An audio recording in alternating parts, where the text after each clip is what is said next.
सभी भक्तों को जय माता दी। आज नवरात्रि का दूसरा दिन है और इस दिन माँ ब्रह्मचारिणी की पूजा होती है। माँ ब्रह्मचारिणी तप, संयम और त्याग की देवी है। कहते हैं जो सच्चे मन से इनकी आराधना करता है उसे कभी भी कठिनाई डराती नहीं, बल्कि वह हर परिस्थिति में सफलता पाता है। आज हम आपको सुनाएंगे माँ ब्रह्मचारिणी का जन्म कैसे हुआ, उन्होंने तपस्या कैसे की और क्यों इन्हें तप, संयम और शक्ति का प्रतीक माना जाता है।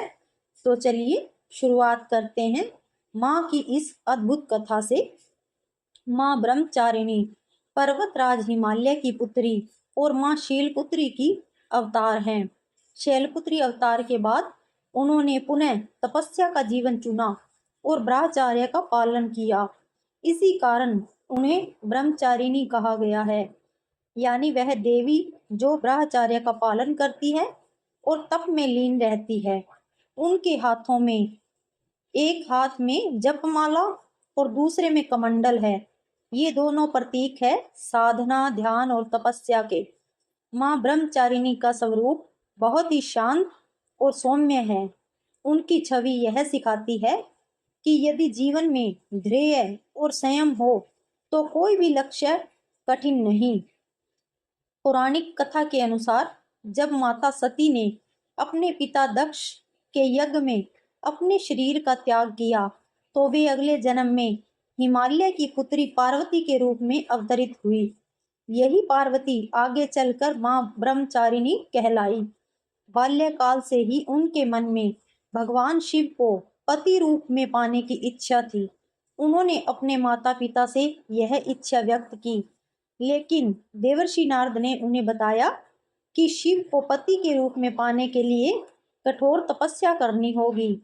और फिर शुरू हुआ माँ ब्रह्मचारिणी का अद्भुत तप। उन्होंने वर्षों तक केवल कंद मूल खाए, फिर कई वर्षों तक सिर्फ बेलपत्र और घास पर जीवित रही। कुछ समय बाद उन्होंने केवल नदी का जल पीकर तपस्या की और अंत में हजारों वर्षों तक बिना भोजन जल के केवल ध्यान में बैठी रही। उनकी तपस्या इतनी कठिन थी कि देवता, ऋषि, मुनि और यहाँ तक कि स्वयं भगवान विष्णु और ब्रह्मा भी आश्चर्यचकित हो गए। धरती कांप उठी, नदियां रुक गई और देवताओं ने आकर विनती की, हे माँ, अब अपनी तपस्या पूर्ण कीजिए। उनकी कठोर साधना और अड़िग ब्रह्मचर्य के कारण ही उन्हें ब्रह्मचारिणी नाम प्राप्त हुआ। अतः भगवान शिव प्रकट हुए और माता की तपस्या स्वीकार करते हुए उन्हें अपनी पत्नी रूप में वरण किया। माँ ब्रह्मचारिणी की पूजा करने से भक्तों को तप, धैर्य और संयम की शक्ति मिलती है।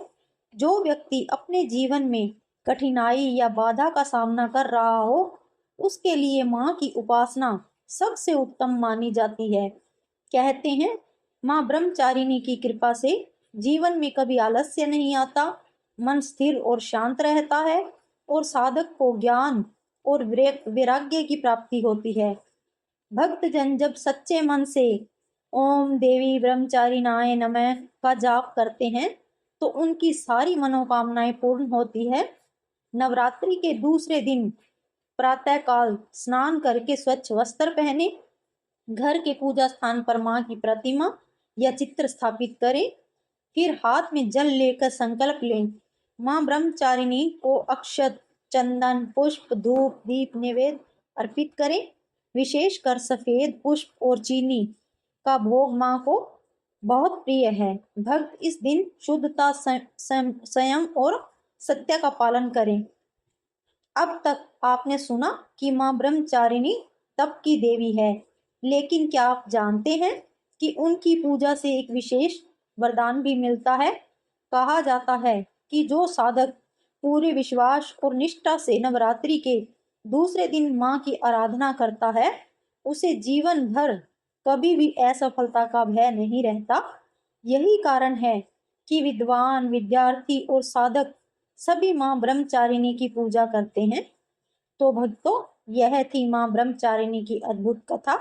नवरात्रि के इस दूसरे दिन माँ का स्मरण करके हमें धैर्य, संयम और सफलता का आशीर्वाद मिलता है।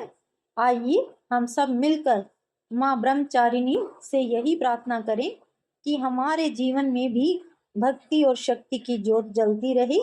जय माता दी।